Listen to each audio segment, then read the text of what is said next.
행정 컴퍼니 경영자인 우리가 이 사회에 어떤 책임이 있는가 하는 얘기를 좀 해보자 합니다. 우리가 생각하는 것과는 좀 다르죠. 우리는 지금 어떻게 하면은 수주를 한 건이라도 더 해서 어려운 기업의 그 상황들을 조금 더 반전시켜 볼까, 이런 고민들이 많은데 웬 또 책임이냐 이런 얘기를 하실 것 같은데, 오늘 말씀을 좀 보도록 하겠습니다. 오늘 말씀은 히브리서 11장 1절. 믿음은 바라는 것들의 실상이요 보이지 않는 것들의 증거다. 잘 아는 것처럼 그 히브리서 11장은 믿음장으로, 이 이후의 쭉 절들은 우리 그 믿음의 조상들이 어떻게 어려움들을 극복하면서 그들의 믿음을 지켜왔는지에 대한 내용들이 상세하게 기록되어 있는 그런 믿음장입니다. 그 이제 시작을, 믿음이라고 하는 것은 바라는 것들의 실상이다. 뭔가 우리가 바람이 있는 거죠. 그것들의 실상이에요. 또 보이지는 않는데 뭔가 증거라는 거야. 확정할 수 있는 그런 증거라고 하는 겁니다. 우리가 기독 그 실업인으로 기업을 경영하는 우리 마음속에 진정으로 질문을 좀 해보죠. 우리는 이 사회에 진정으로 바라는 나의 실상이 어떤 것인가? 또 보이지는 않지만 지금 어떤 증거를 가지고 회사의 경영에 내가 지금 동참하고 있는 것인가? 그 실상과 이 증거라고 하는 것이 어떤 환란과 어려움이 있는 상황에서도 이 실상과 증거가 있기 때문에 마치 그 일이 이루어진 것처럼 행동하는 일들이 우리 믿음의 조상들이 보여줬던 그런 이제 신앙의 행태입니다. 근데 오늘 피터저그를 통해서 생각을 해보고자 하는 부분은, 특별히 기업의 개념이라는 책에서 이 미국인들의 이런 믿음의 실상, 또 보지 못한 것들의 증거에 대한 것을 경영학자로서, 또 정치학자로서, 사회 생태의 학자로서 이 책에서 그 미국민들의 신념에 대해서 소개를 해놓은 내용을 오늘 좀 같이 나누고자 합니다. 사실 이분은 오스트리아 빈에서 태어났기 때문에 사실 정통 미국 사람은 아닙니다. 유럽인이죠. 이분이 이제 히틀러의 그 나치에 대한, 유대인들에 대한 학살이 시작되기 전에 그런 개인적인 공포를 느끼고 미국으로 망명을 해서 미국에서 이민해서 산 사람이기 때문에 미국이라는 사회가 자기한테 친숙한 사회는 아닙니다. 오히려 이 사람은 이방인처럼 미국민들을 관찰하고 이들 의식 속에는 무엇이 들어있는지를 끊임없이 연구하고 탐색한 그런 학자로 우리가 이렇게 알고 있다면, 이분이 이제 하는 얘기들에 대해서 우리가 좀 귀를 기울일 필요가 있습니다. 이분이 이제 그 미국민들을 이렇게 쭉 관찰해 보면서 이들 안에 어떤 빌리프, 신념이 있다라는 겁니다. 외부 사람은 어쨌든 간에. 그리고 또 이들에게는 두 그룹이 아주 중요한 관찰의 대상이었는데, 하나는 정치를 하는 정치 리더들, 또 하나는 경제를 실제적으로 이끌어가는 대기업의 리더들, 이 두 그룹을 아주 깊이 있게 관찰했습니다. 첫 번째, 정치에 대한 그 리더들의 철학에 대해서 이분이 관찰한 바에 의하면, 미국민들은 그 각 개인의 그 고유성에 대한 유럽하고는 다른 신념들이 있다라는 것을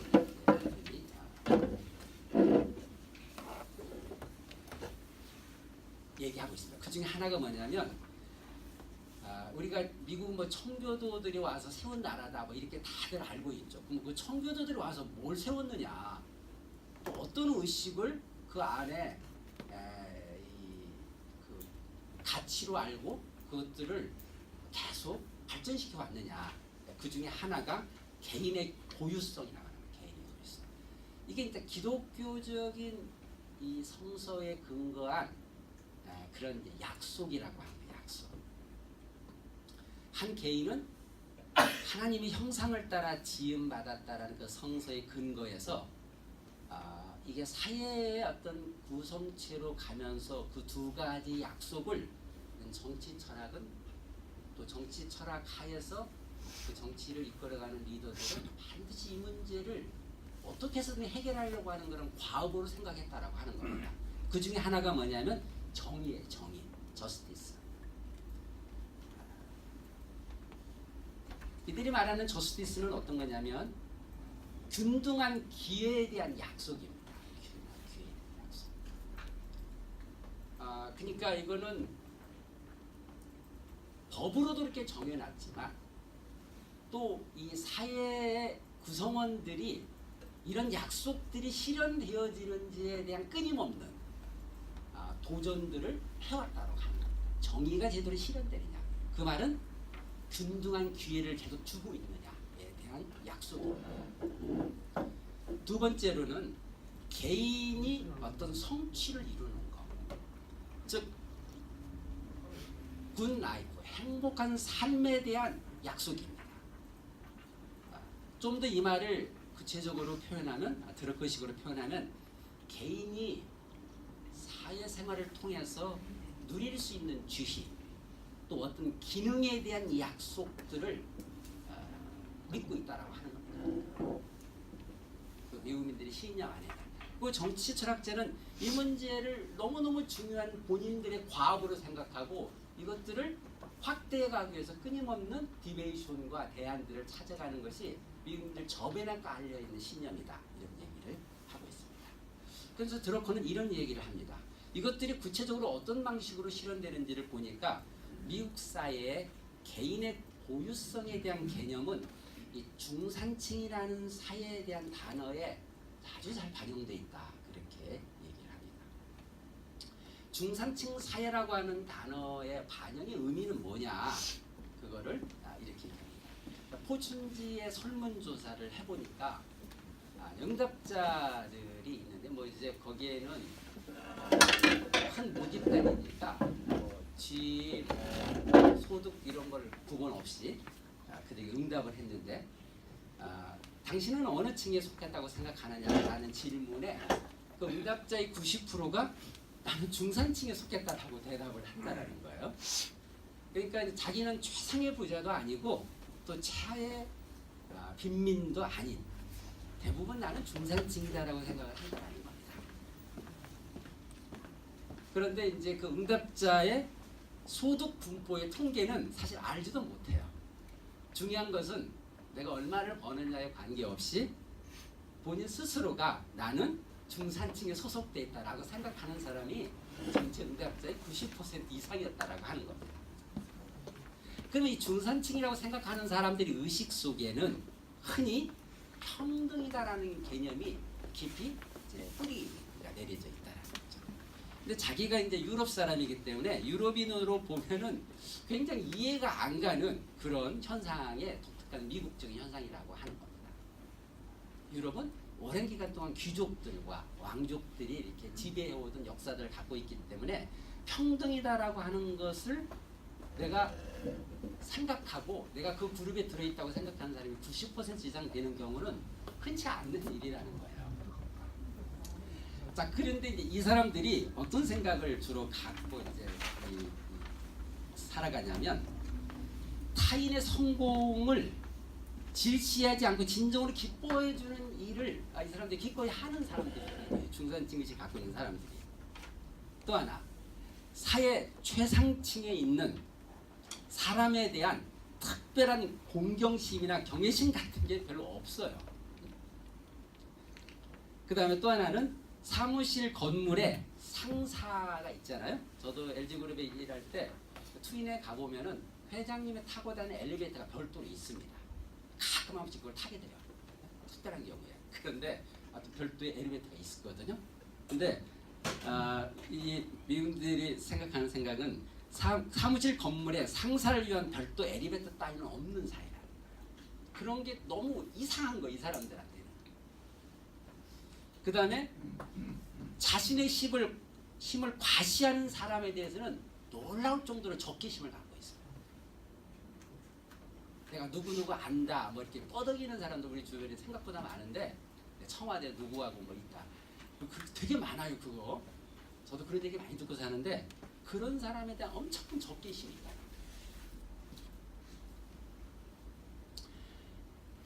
이런 생각들, 의식을 갖고 있는 사람들이 이제 중산층에 소속된 사람들의 일반적인 생각들인데, 이 중산층 사회라고 하는 거는 드러커는 이렇게 정의합니다. 모든 구성원이 의미 있고 그 사회에 또 쓸모 있고 또 충실한 삶을 영위할 기회가 있다라는 것을 의미하는 거예요. 중산층 사회의 의미는 이런 의미라는 거예요.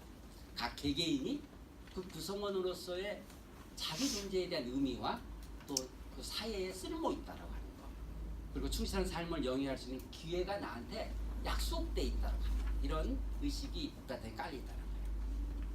그래서 개인으로서 어떤 지위와 기능을 지닌 삶을 누릴 수 있다라는 거에 대한 이 약속, 이게 보지 못하는 것들의 증거다. 그런 신념이 있다. 이게 이제 기독교적인 배경에서 이게 형성되지 않고는 미국민들이 그런 걸 가질 수 있겠느냐라는 의구심이 있는 거예요.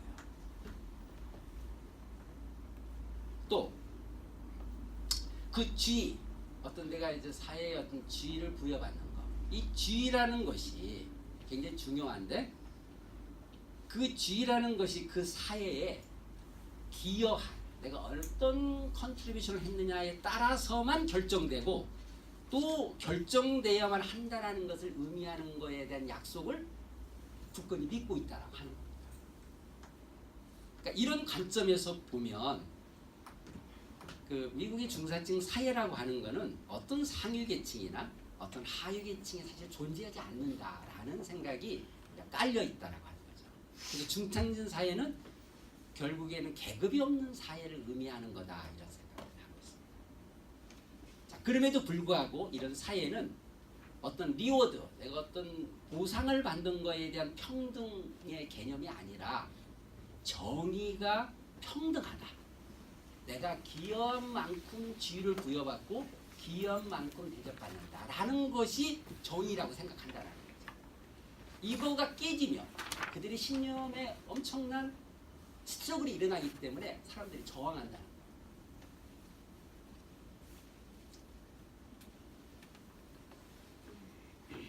자, 그래서 이 말을 조금 더 정리하면 드러커가 이렇게 두 가지로 정리해놨습니다.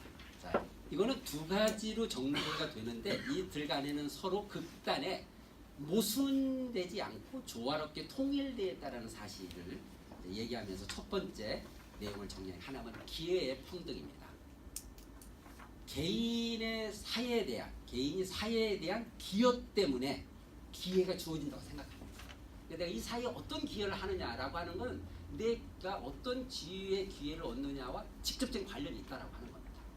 갑자기 금수저니까 날라와가지고 뭐가 되고 낙하산도 막 날라오고 이런 게 이제 이들한테는 기회 평등에 있어서 굉장히 유혹적인 조치거나 행동들이라고 하는 겁니다. 두 번째, 어떤 지위와 기능은 인간의 존엄성으로부터 나왔다고 하는 거예요. 그거는 하나님의 형상으로 지음받은 각 개인의 고유성 때문에 이런 인간적 존엄성, 지위와 기능이 그들의 기여도에 따라서 부여받는다고 하는 거에 대한 합리적 기준들이 있다고 하는 겁니다. 그래서 이 두 가지가 이제 사회에 아주 저변에 깔려 있는, 그냥 보면은 전혀 보이지 않는 그런 의식의 내용으로 형성돼 있다. 그래서 미국 정치인들은 이 두 가지를 항상 통합해야 되는 과제에 늘 직면해 있는 사람들. 그러니까 리더로 나가는 사람들은 이 두 가지 문제를 어떻게 확대해 갈 거냐, 이런 것이 그들의 중요한 정치적 이슈이고 정치적 철학의 어떤 자기의 그 주장이거나 신념일 수 있다라고 합니다. 근데 이게 이제 정치로 이게 끝나는 게 아니라 드러커 얘기는 지금부터입니다. 미국의 사회적 기관으로 가장 큰 영향력을 미치는 기관이 어디냐? 그러면 대기업이라고 합니다. 대기업이 미국 사회에 어마어마한 영향력을 행사하고 사회적 기관으로 중요한 기능을 감당하고 있기 때문에 대기업의 조직이 이제 이런 두 가지 미국민들의 신념을 실현해낼 수 있느냐가 아주 중요한 이제 그들의 어떤 의식 속에 들어있다고 하는 겁니다. 그러니까 이제 경영자가 된다고 하는 건 적어도 이런 두 가지의 문제를 경영의 현장에서 실현해 가는 것이 경영의 능력이 이제 이렇게 검증받는 그런 이제 시험대라는 생각을 경영자들이 하고 있다라는 겁니다. 자, 대기업에 요구하는 이 사회적 기능, 두 가지의 약속이죠. 약속을 실현하는 데 있어서 어떤 경제적 목적보다 하위에 배치하거나 이런 사회적 그 믿음이 이익과 사업 생존보다 하위에 배치해서는 안 된다라고 하는 것이 엄청난 압박이에요. 그러니까 경영자가 되는 건 나를 이렇게 날침으로 이렇게 되는 게 아니라는 거예요. 이런 걸 자기 조직 기관 안에 실현해낼 수 있는 것이 정치는 국가는 정치 주도에서 그런 걸 받지만 그게 국가가 다 해줄 수 있는 게 아니고 대부분은 기업을 통해서 이 산업 정보화 시대의 주역들은 기업에 있기 때문에 기업의 경영자들이 이 문제를 자기들의 경제적 목적보다 또 사업의 생존보다 더 우위에 두고 의사결정을 해야 되는 것이 이들에게 요구되어지는 과업이라고 합니다. 이 과업을 자기의 과업으로 받아들이고 생각하고 그 다음에 의사결정들을 해가는 게 이제 미국 대기업의 경영자들에게 요구하는 사회의 그런 이제 기대입니다. 대기업은 효율적인 생산자로서 자신을 강력하게 만들면서 이런 사회적 기능을 수행할 수 있을 때만 비로소 그들은 사회의 대표적 기구로서 역할을 할 수 있다고 합니다. 그럴 때만 그 사회 구성원들로부터 존경과 지지를 얻을 수 있다고 합니다. 그러니까 그렇게 놓고 보면 우리 사회에 이 대기업의 그 총수들이 뭐 사고랑 차고 맨날 이렇게 감옥 들랑달랑 하는 것들이 보면은 우리 국민들이 굉장히 의식수준이 높은 거예요. 그걸 가만히 내버려 두지 않고 뭔가 법적인 조치를 통해서 구속하고 뭔가 자성할 수 있도록 사회에 끊임없는 저항과 항거의 그런 의미들을 계속 나타나고 있습니다. 그걸 이제 드러커는 이런 시각으로 지금 보고 있는 겁니다. 이 국민들이 깔려있는 그 중산층이라는 의식 속에 그들이 바라는 믿음, 실상, 증거 같은 것들 이런 것들이라고 합니다. 그래서 기업은 단지 경제적 도구라는 사실에 덧붙여 경제적 사회적 실체이기도 하지만 공동체로서 사회 기능을 만드는 효과적 생산자로서의 경제적 기능만큼이나 중요하다. 이 두 가지가 다 중요하다는 거예요. 우리는 회사가 살고 봐야 되니까 어떤 의사결정에도 사회 공동체에 대한 의식이 별로 없이 내리는 결정이 너무너무 많습니다. 정말로 핫질입니다. 핫질. 돈만 있으면 된다라는 그런 생각으로 내리는 결정이 너무너무 많아요. 이게 어떻게 선진사회가 될 수 있을까? 거의 불가능한 거지, 이 사회에서. 정치 지도자만 탓할 문제는 아닌 것 같아요. 이게 지금. 현대 산업사회에서 개인의 지위와 기능은 종업원으로서 취득할 수 있고 또한 자존감과 충족감은 이를 통해서 달성할 수 있다는 생각들을 하고 있습니다. 개인의 고유성, 이거는 그가 자신이 중요한 존재라는 것을 자각해 주는 것뿐만이 아니라 이런 산업 정보화 시대에 살고 있는 이 산업민주주의가 말하듯 모든 구성원들이 지위와 소득과 기능이 동등할 것을 요구하는 것도 아니다. 그러니까 모든 게 공평하게 걷어서 다 공평히 나눠 먹자 이런 게 아니라는 거예요.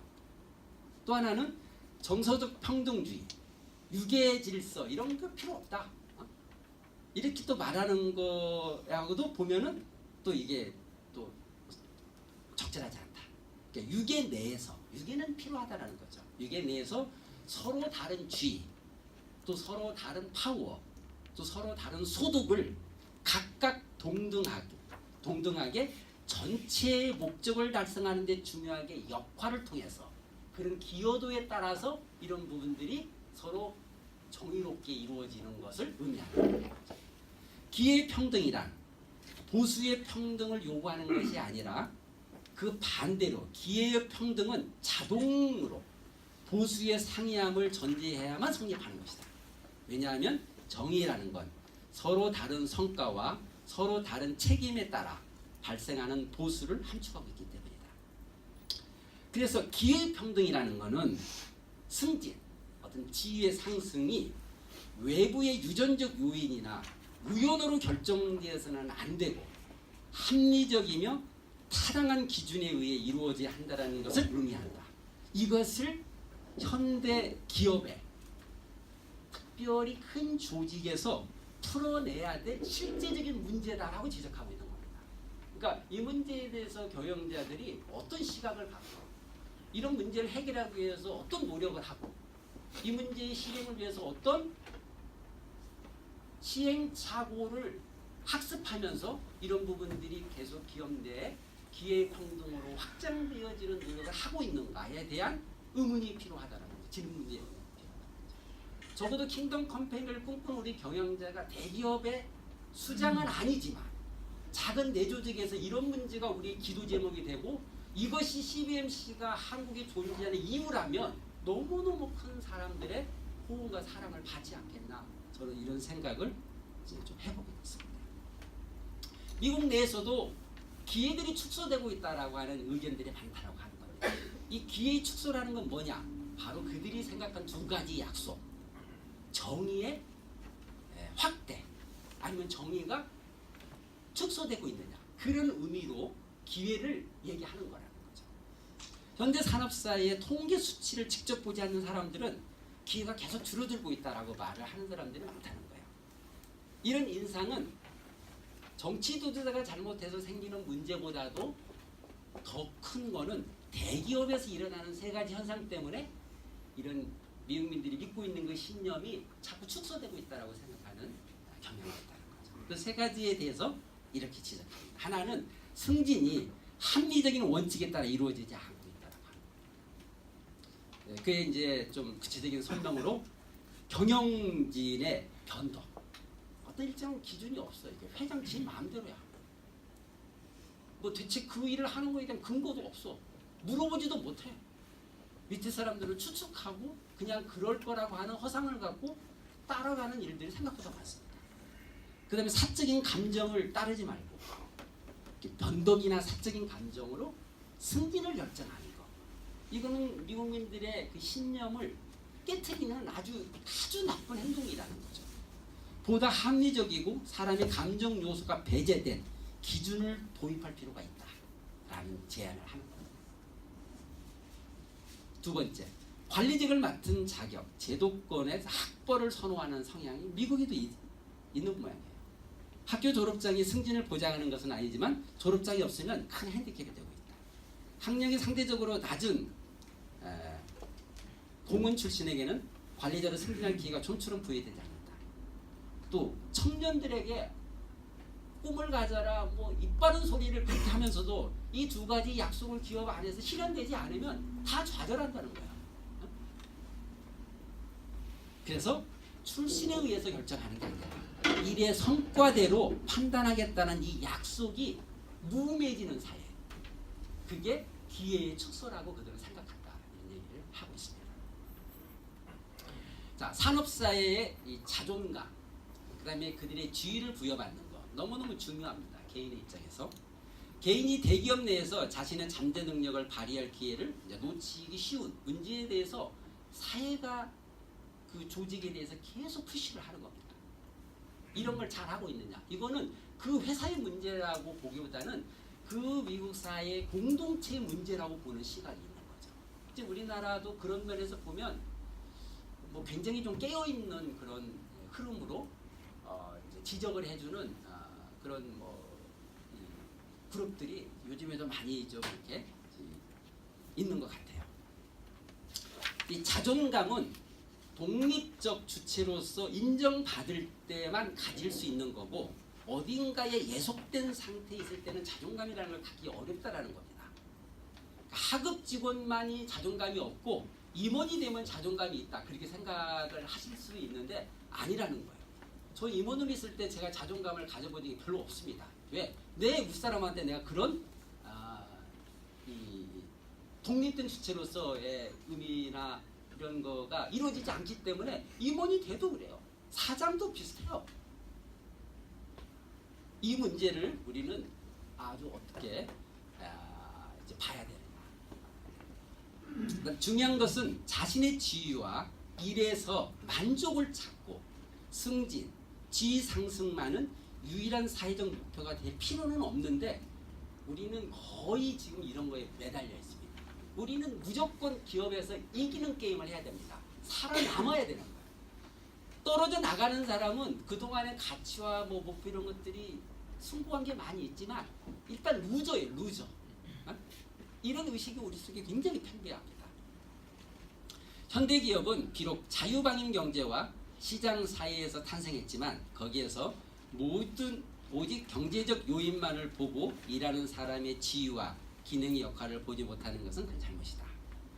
경제적으로 성공한 사람만을 사회에서 가치 있는 사람으로 보는 견해는 우리 이제 칼빈주의의 그 예정론, 다윈주의식 보면 선택받은 자의 논리에서 한치도 더 못 나갈 것이다. 이런 사회는 이건 합리적 사회로 나아가기 어렵다라는 이런 것이 갇혀 있습니다. 과거 사회에서 지위가 오직 정치적으로만 결정되는 것에 대해서 오랜 기간 동안 저항했다는 거죠. 그래서 새로운 정의를 구축하기 위해서 이제는 오직 경제적 성과만으로 지위가 결정된다는 방향으로 너무 또 다른 극단으로 가고 있다는 거예요. 이 두 가지가 다 건전하지 않다라는 거예요. 좋은 사회라고 하는 거는 정의와 지위를 동시에 부여받는 사회임을 우리가 잊어서는 안 된다. 그리고 이게 정치 지도자뿐만이 아니라 사회적 기관으로 역할을 감당하는 기업에서 이런 문제가 중요한 문제라고 보고 이런 문제를 실천하는 경영자들이 필요하다. 이 얘기를 하고 있습니다. 지위 상승이 이루어지지 않는 다수의 사람들에게도 자존감과 지위가 중요하게 부여돼야 이런 것을 할 수 있어야 합니다. 그래서 저는 이제 올 초에도 경영이 진짜 의욕만으로만 가능하냐? 우리가 선한 생각이 의욕만으로만 가능하냐? 경영은 상식이 아니다. 이렇게 생각을 한 겁니다. 이런 것을 과업으로 부여받은 경영자는 이게 상식적인 수준에서 할 수 있는 일인가요? 거의 할 수 없는 일입니다. 우리 사회에 우리에게 주어진 책임이 있다면 무엇인가? 오늘 우리가 좀 논의해야 될 내용. 제가 볼 때는 이 실력 있어야 된다고 생각합니다. 실력은 뭐냐? 배울 줄 알아야 돼요. 배울 줄 알아야 돼요. 이렇게 변화가 많고 제가 요즘에 대학에서 학생들을 가르치는데 학생들이 제가 대학 다닐 때보다도 월등히 학력이 좋아요. 영어도 잘하죠. 똑똑하죠. 뭐 아는 게 많아요. 근데 정말로 자존감은 없어요. 그리고 너무너무 패배의식에 깔려있어요. 그 이유가 뭡니까? 이런 사회 내에서 나가면 걔들이 교육받은 이 의식과 약속이 하나도 믿어지지 않거나 실현되지 않는다고 생각하는 거예요. 좌절하는 거죠. 선배들이 얘기 들어오면 뭐 그게 진실인지 아닌지 알 수 없는 얘기를 해야 되는 겁니다. 회사 들어오면 어떻게 해야 된다. 뭐 그 공동체가 믿는 신념과 약속이 무실현이라는 거에 대한 관점에서 들여다보면 별로 이게 믿어지지 않는 거예요. 그런 사람들이 우리 사회에 엄청나게 많아지고 있습니다. 이 닭꼰대 사회가 그런 거다라고 그들은 생각하고 있어요. 우리가 2026년이 되면 65세의 인구가 전 인구의 20%를 넘어가는 그런 사회가 된다고요. 초고령 사회. 그런 사람들이 배우지 않으면 어떻게 젊은이들하고 소통을 할 수 있습니까? 이건 굉장히 심각한 문제입니다. 킹덤 컴퍼니 경영자가 사회적 책임에 대해서 생각하는 것. 단순히 우리가 뭘 좀 이렇게 잘해보자 그런 의미가 아닙니다. 우리 사회의 분열, 붕괴를 막고 살만한 사회라고 하는 것이 뭔지에 대한 그 믿음의 실상, 바라는 것들의 실상을 건설하는 주체가 되어야 된다고 생각하는 겁니다. 사회 곳곳에서 자율적으로 활동하는 지식근로자, 경영자가 자신의 분야에서 사회에 기여하는 성과를 지속적으로 창출할 필요가 있습니다. 그는 기업, 공공기관, 비영리단체 다 포함되어 있습니다. 그래서 경영은 단순히 성과를 내는 기법이 아닙니다. 그거는 책임이에요. 책임. 이 사회에 대한 책임. 이것이 오늘 우리가 토론해보자 하는 주제가 되겠습니다. 지금부터 한 15분 정도 너무 큰 주제를 가지고 시간은 짧게 줬습니다. 많이 줘봤자 나올 게 별로 없습니다. 그래서 짧게 15분 정도 하고 그 다음에 발표를 하는 시간으로 이어지도록 하겠습니다.